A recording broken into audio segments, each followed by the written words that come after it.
Hey there, welcome back. This is George Orwell Week, and tonight we are reviewing the film Animal Farm.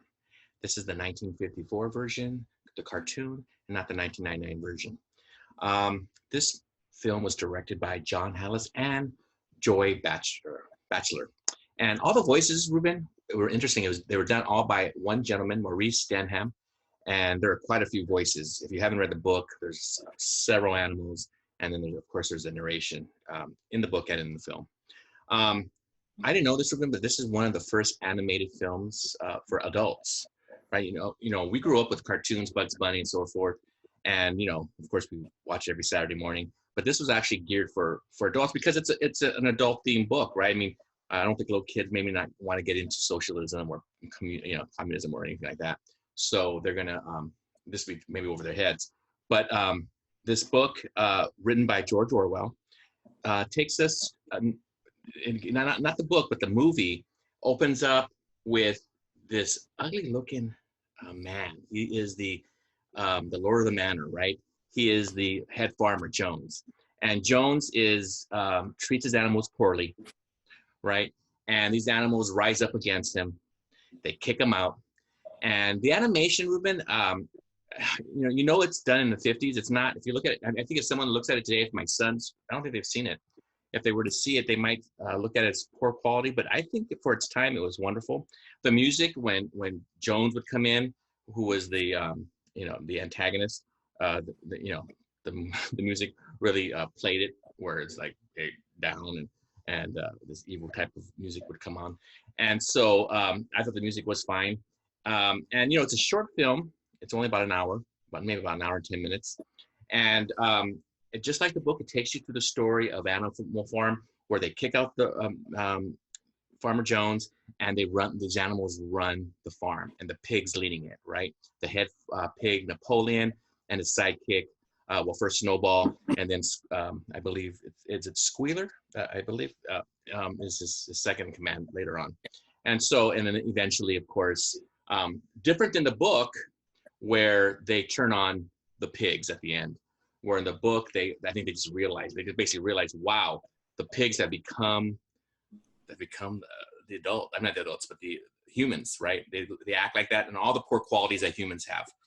And so I think it's an excellent film. It still holds up. I show this film almost every year in my American government class, Ruben, and the kids love it. And if we have time, obviously, we also read the book so we could compare the two. What do you think of the film, Rube? Well, before I say what I think, you said that this would go over the head of little kids. I don't. Well, the topic of socialism, I think. No, that's not what I'm saying. Yeah. Do you think if you showed, because I'm reacting to what you said, that this cartoon would go over the heads of little kids? Do you think if you put this cartoon on for a 5-year-old, it would go over their heads? Yes and no. Let me explain. Let me explain. I think they would get the animals. They would find that funny and cute, and they would see that they're acting like humans. I think they get that part. I don't think they get all the ideas that Orwell would like them to get. But nobody did when they were 5 on any cartoon. Yeah, right. Did you know that Bugs Bunny was impersonating, who's that actor? James Cagney. Yeah. Did you know some of these little jokes that they were saying? No, sir. At the kid? No. No, sir. So I don't think it would go over their heads. Right. I think you could have Animal Farm babysit your 5-year-old and walk away and go out and have dinner on the town. Of course, I'm exaggerating here. People don't do this. You make your point, Ruben. You make your point.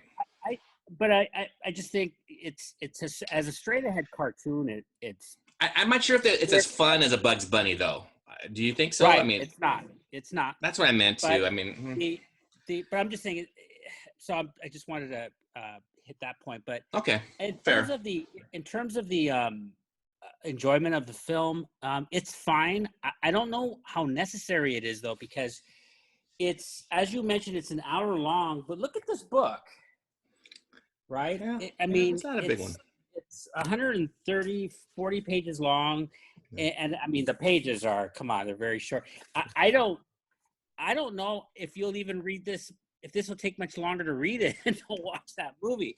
And I'm wondering what the point is, it's pretty straightforward. You know, There are definitely some scenes cut out, but yeah, there's some differences. That's my point. Just read the book. I don't think I enjoyed the movie enough to recommend it. Like it, especially having read the book. It's I feel like it's too similar. It doesn't add to any. It didn't add to any enjoyment. And certainly, I agree with you when you say, to an extent, you had mentioned that you don't know if your kids would like the animation. I didn't. The animation was fine for me, but I was wondering what people with modern audiences, modern kids, maybe teenagers, would think of the music. Well, I mean, you watch it. You should watch it with your teenagers, but it feels very dated to me. It just does. Yeah. But not in a good way. Like some of the old Looney Tunes and some of the old cartoons are fine. They're not outdated. They look fine. But the very broad acting from the cartoon characters, or acting, if you could call it acting, and the music, the orchestra, it just didn't feel right. Like it didn't. I don't know. I felt like it went with the characters, but maybe you have a point there that it is. Like I said, I'm not sure if modern audiences, like my kids, would get into it, but I know at the time, people enjoyed it. Like I said, it wasn't made for kids. It was made for adults. It was one of the first movies made for adults. But kids, I guess, could see it, and like you said, still get something out of it. But what you're saying, Ruben, is read the book, right? That's I'm not recommending it, nor am I not recommending it, nor am I saying it's bad. Yeah. I'm just saying, why bother? Yeah. When you have this classic. I found it interesting, Ruben. I'm not sure if you know this, but American government approached Orwell's widow, because this was made in 1954, and during the whole, communist Red Scare. And they wanted to do the book to basically use it as propaganda, and it's perfect propaganda, right? To show how the evils of communism and how we should stay away from that. And Stalin and Soviet Union, let's show that as the evilness that's going on in the world, and fight that. So I mean, they did it. I mean, and she did it, and she okayed it, and that's what.